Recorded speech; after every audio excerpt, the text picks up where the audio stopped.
Okay, welcome to Recipes for Respiration. This is recipe number 4, and it's called Autophagy or intermittent fasting, maybe ketogenic diet. I'm still learning a lot about the science here, so a lot of this could be a bit off, but basically, as far as I'm concerned, when I read things or hear things, I try them myself and observe the effects on my body.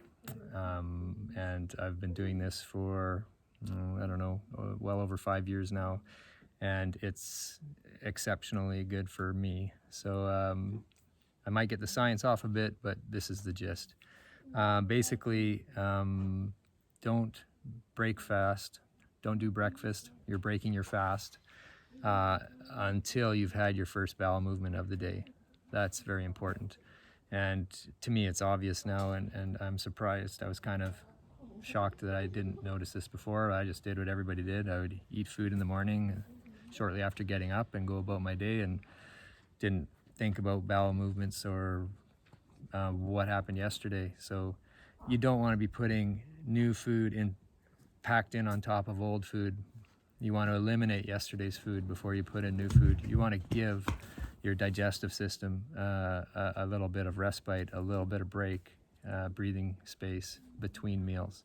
You just keep packing food into yesterday's food, and you've got this, basically modern nightmare of just, a gluttonous people who are constantly feeding themselves, and then you're basically in a comfort food cycle. You're not eating for health or sustenance. You're eating for pleasure, and basically it's a downward spiral of disease usually for most of these people. So fasting is important. How you do it, you can do your own research. I can talk more about it, but right now I'm just going to talk about intermittent fasting, which is a daily fast. So you wait.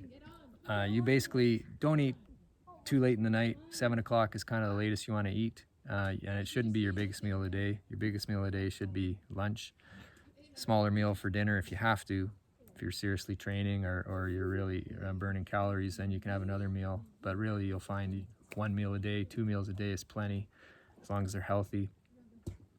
And then you don't eat until you have your first bowel movement the next day. So that can be definitely, like, sometimes it's 10, 11 o'clock for me.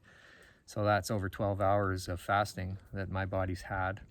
I have a bowel movement. I drink tea, warm water, herbal tea, warm water, water with lemon, and wait, as long as you can until breaking fast. That waiting period where your body's saying, I'm hungry, feed me, I need some energy, and you're just drinking liquids, the body in its wisdom is actually going to go internally looking for a source of energy. And what it does, it starts burning, it starts consuming and digesting waste cells, inflamed tissue, parts of the body that the body's been cleaning house over the night and saying, this is crap, this is garbage, we don't need this anymore, dead cells. The body consumes it, it burns it, throws it on the fire, and gives you energy because you're basically starving, you're fasting. That's very, very important in a day like today with COVID, with people freaking out of these small viruses and bacteria that are potentially causing us harm. If you believe that and you think you're threatened by it, then you certainly need to be fasting intermittently in one way or another. This way is a lot easier than doing a 2, 3, 5, 10, 15-day fast. Just do it daily. Wait until after your first bowel movement. Drink healthy liquids, warm water, water with lemon, as long as you can until you feel like, okay, I'm gonna finally eat now, and then make it a good meal. We'll talk about what types of foods in the next recipe and what the mucus forming foods are, and that's key for people with asthma, and I would say key for everybody. Okay, be good, be strong, and be happy.